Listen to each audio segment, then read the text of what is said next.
Hello guys, અમે પહોંચી ગયા છે બજરંગબલીના મંદિરે। તો મિત્રો તમે જોડાયેલ રહેજો અમારા યુટ્યુબ ચેનલમાં, તમને બધું બતાવી દેવામાં આવશે। આ છે પંચમુખી બજરંગબલીનું મંદિર, બહુ મોટી મૂર્તિ છે મિત્ર। તો તમે એકવાર જોવા માટે આવજો મિત્ર।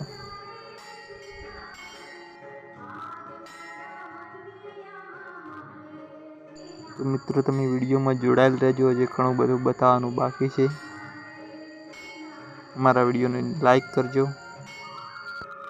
મિત્રો। તમે અહીંયા આવશો તો ખૂબ આનંદ આવશે। ચલો મિત્રો, હવે તમને બતાવી દઈએ સિંદૂરવાળા બજરંગબલીની મૂર્તિ। તો આ એનાથી થોડું નાનું મંદિર છે અને અહીંયા સિંદૂરવાળા બજરંગબલીની મૂર્તિ છે આ મંદિરમાં।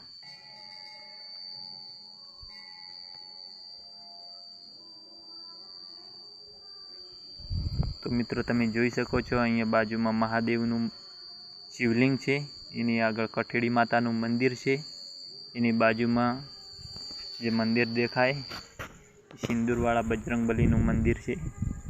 અહીંયા સિંદૂર ચડાવવામાં આવે છે, પ્રસાદ ધરાવવામાં આવે છે। તો મિત્રો આ મંદિરમાં પ્રસાદ ધરાવવામાં આવે, સિંદૂર ચડાવવામાં આવે છે। હા તો મિત્રો, કોઈ પણ દુઃખ હોય, કોઈ પણ તકલીફ થતી હોય તો અહીંયા બાપુ દોરો પણ આપે છે। એ દોરો બાંધવાથી કોઈ દુઃખ હોય કે કોઈ તકલીફ હોય તો મટી જાય છે। તો મિત્રો તમે એકવાર જરૂર આવજો અહીંયા। હા તો મિત્ર, હવે તમને બગીચો બતાવવાનો છે, સરસ મજાનો બગીચો છે। તો મિત્ર આપણે હવે મળીશું આગલા વ્લોગમાં। તો મિત્રો તમે જોડાયેલ રહેજો અમારા યુટ્યુબ ચેનલમાં અને ચેનલને સબસ્ક્રાઈબ કરજો, લાઈક કરજો, તેથી તમને આગલો વિડીયો જોવા મળે। જય બજરંગબલી, જય શ્રી રામ।